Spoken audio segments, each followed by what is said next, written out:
नमस्कार, भविष्य मार्गदर्शन के YouTube चैनल से मैं आचार्य विवेक जी बोल रहा हूँ। मैं आज आपको कन्या राशि 2024 का राशिफल बता रहा हूँ कि यह कन्या राशि पे 2024 कैसा रहेगा या 2024 में कन्या राशि पे क्या क्या हो सकता है। तो सबसे पहले ये जानते हैं कि कन्या राशि जो होता है वो राशि चिन्ह का छठा है और इसका जो साइन होता है, चिन्ह होता है, वह कन्या होता है। इस राशि के जो व्यक्ति होते हैं या इस राशि के जो जातक होते हैं वह काफी मेहनती होते हैं और इन्हें किसी भी काम का मैनेजमेंट करने में, प्रबंधक करने में बड़ा मजा आता है और प्रबंधक के साथ साथ ये किसी काम को आसानी से करते हैं। इस राशि के जातक काफी बुद्धिमान होते हैं, लेकिन इस राशि के जातक में एक ये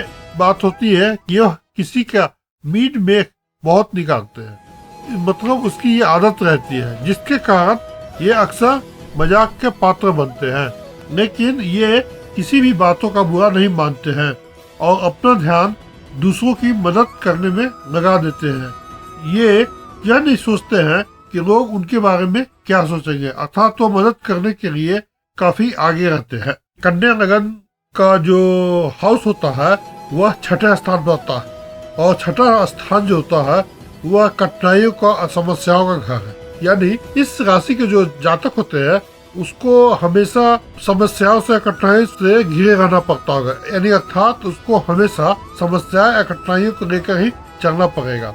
तो अब ये कन्या राशि के जातकों पर 2024 उसके लिए सेहत, पैसा, बच्चे, नौकरी, कैरियर, इस सब के लिए कैसा रहेगा या क्या लेकर आएगा। तो सबसे पहले देखते हैं कि जो कन्या राशि है उसका नक्षत्र उत्तरा, फाल्गुनी, चित्रा, ये सब नक्षत्र में आता है। और कन्या राशि में सबसे पहले ये बताते हैं कि कन्या राशि का जो जातक होते हैं अपने हेल्थ पर यानी स्वास्थ्य पर ध्यान देने की जरूरत है।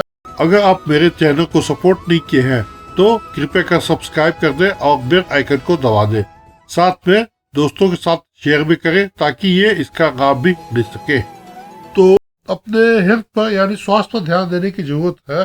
तो पहले साल की शुरुआत में स्वास्थ्य तो अच्छी रहेगी, लेकिन 15-20 फरवरी से लेके 7-8 मार्च के बीच में हो सकता है कि उसके हेल्थ में समस्याएं हैं, यानी कि उसके स्वास्थ्य में दिक्कत होगी। और उसके बाद आपको अगर आगे देखें तो मार्च 25-26 मार्च को हो सकता है कि दुर्घटना भी घट सकता है। यानी आप 25-26 मार्च से लेकर पूरे मई तक सावधान रहे, नहीं तो आपके चार्ट में, आपकी कुंडली में गोचर की स्थिति के अनुसार एक्सीडेंटल योग दिख रहा है।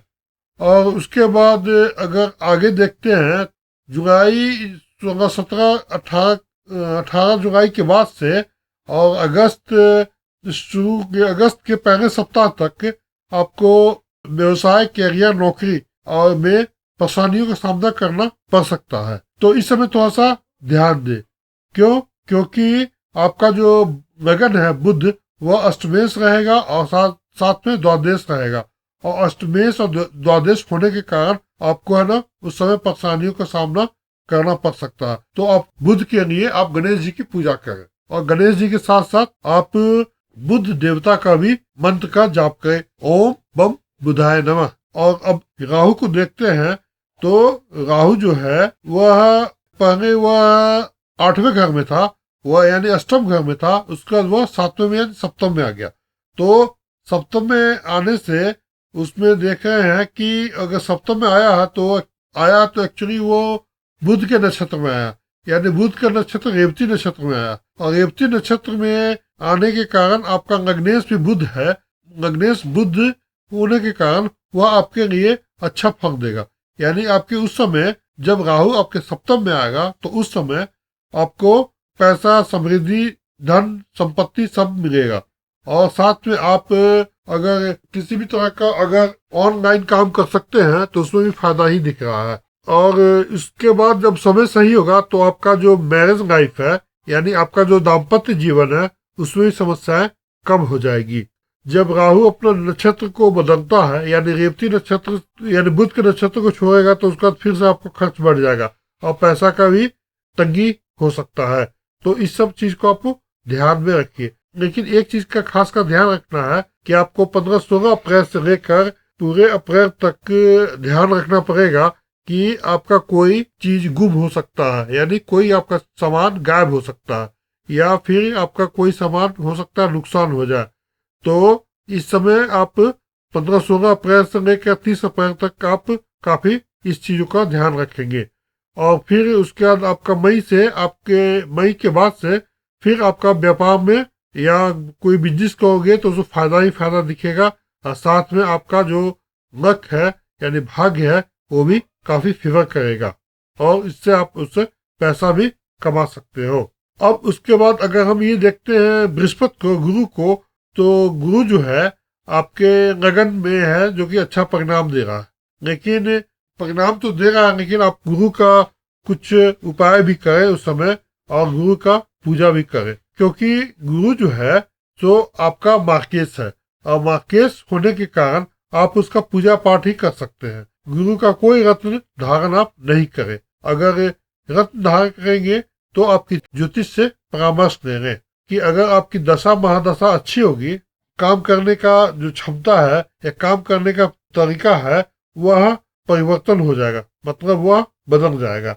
और जब वह बदलेगा तो आपको क्या होगा कि आपका जो बोलने का तरीका है वह थोड़ा सा सॉफ्ट हो जाएगा, और सॉफ्ट होने के कारण आपको क्या होगा कि किसी भी तरह का गुप्त लाभ होगा, आपको बहुत फायदा ही फायदा होगा। कब? जब केतु आपके लगन में है, तो उस समय थोड़ा सा ये चीज सब पर ध्यान देना पड़ेगा। क्यों? क्योंकि केतु जो है तो आपको थोड़ा सा मूडी बना देगा, यानी मनमौजी बना देगा, या थोड़ा सा जिद्दी बना देगा, या थोड़ा सा जो मन में आएगा उस टाइप का आप काम करोगे। लेकिन उस समय दशा महादशा अच्छा होगा तो आपको उस समय वो रिजल्ट अच्छा देके चला जाएगा। आप केतु का उस समय भी थोड़ा सा उपाय कर सकते हैं। जहां तक शनि को देखते हैं तो शनि जो है अगर छठे घर में है, तो शनि जब गोचर में छठे घर में है तो छठे घर में का जो परिणाम है वह आपको शनि देगा, यानी कि रोग ऋण कर्जे से कोर्ट कचहरी से इस सबसे विजय दिलाएगा। ये आपके शत्रु पर भी भारी पड़ेगा। कब? जब आपकी शनि की दशा या महादशा चल रही होगी तो तभी ये गोचर के शनि आपको ये फायदा देगा, नहीं तो ऐसे वो नहीं देगा। और आपको थोड़ा सा पेटों की समस्या हो सकती है, तो पेटों की समस्या हो सकती है तो पेटों की समस्या के लिए आप थोड़ा सा हनुमान जी की पूजा करें, मंगल का उपाय करें।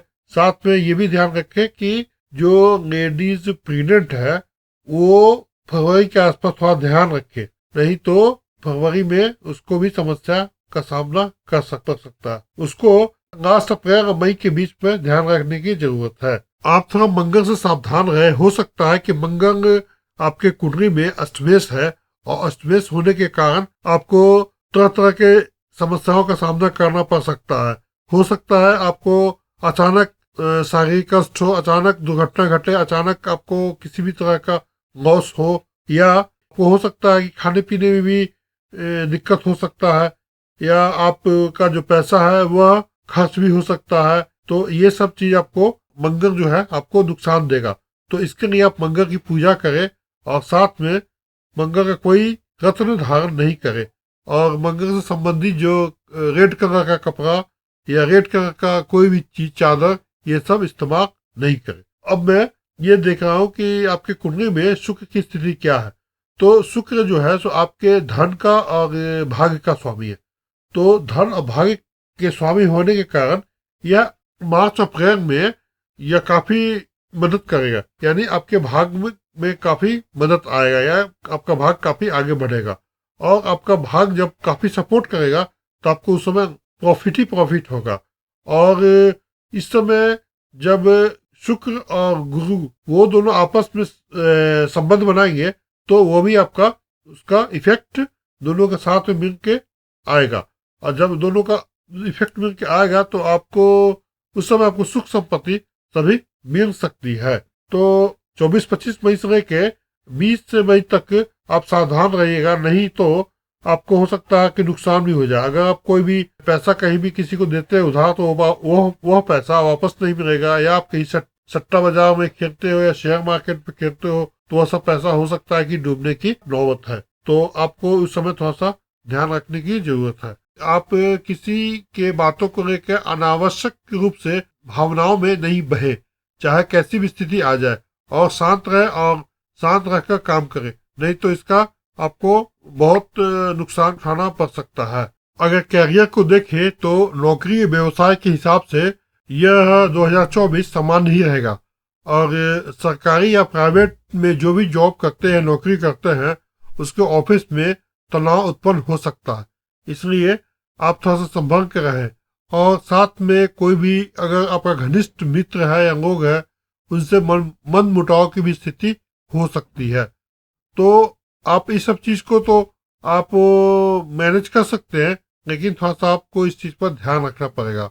पढ़ाई लिखाई की दृष्टि से यह साल भी सामान्य ही रहेगा, और आपको पढ़ाई में हो सकता है कि अवरोध उत्पन्न हो, और किसी भी तरह का डिग्री लेने में या संतान होने में इस समय भी समस्या हो सकती है। तो ये साल है, थोड़ा सा उतार चढ़ाव का साल है। इस साल में थोड़ा सा दाम्पत्य जीवन को लेकर भी तनाव रहेगा, और ये सब देख के आपको इस साल यह सोच कर काटना पड़ेगा कि आप को किसी तरह 2024 के साल को हम अच्छा से निकाल दें, क्योंकि इसमें आपको क्रोध भी अधिक आएगा, कलेश भी होगा, कंगा भी होगा, किसी भी तरह का दाम्पत्य जीवन में समस्या आएगी, जमीन जायदाद गृह वाहन सभी से भी समय समय पे आपको उतार चढ़ाव होता रहेगा। बीपी की भी समस्या हो सकती है, सांसों की समस्या हो सकती है, आपको घबराहट भी हो सकता है। समय समय पर सूर्य और मंगल की पूजा या उपासना करिए, और पूजा करने पर इसका शुभ परिणाम भी मिल सकता है। तो ये थे कन्या राशि 2024 का राशि फल, और इसके लिए सबसे पहले आपकी कुंडली में देखते हैं कुंडली के अनुसार आपको किस किस ग्रह को मजबूत करना पड़ेगा। तो सबसे पहले आप मंगल को, राहु और केतु को, और साथ में शनि और गुरु, इस 4-5 ग्रह को आपको 2024 में मजबूत करके रखना पड़ेगा, तभी आपका रिजल्ट सही आएगा, तभी आपको परिणाम उचित मिलेगा। और नहीं तो फिर आपको हो सकता है कि समय समय पर धोखा, समय समय पर समस्याओं का सामना करना पड़ेगा। अगर आपको रत्न पहनना है तो एक पन्ना आप पहन सकते हैं, और पन्ना के साथ साथ आप शुक्र का रत्न ऊपर पहनिए या फिर उजला पुखराज पहनिए, लेकिन पहनने से पहले ज्योतिषीय परामर्श के बिना यह रत्न को धारण न करें, मेरा अपना विचार है। एक बार फिर से मैं आपको याद दिलाता हूँ, अगर आपको ये वीडियो पसंद आया हो तो कृपया कर इसे सब्सक्राइब कर दे और बेल आइकन की घंटी को दबा दे, साथ में इसे शेयर और लाइक भी कर दे। ओम नमो शिवाय। अगर आप ज्योतिषीय परामर्श लेना चाहते हैं या वास्तु विजिट करवाना चाहते हैं तो इस नंबर पर संपर्क करें 9667937648, और ईमेल एड्रेस है astroviveji@gmail.com। धन्यवाद।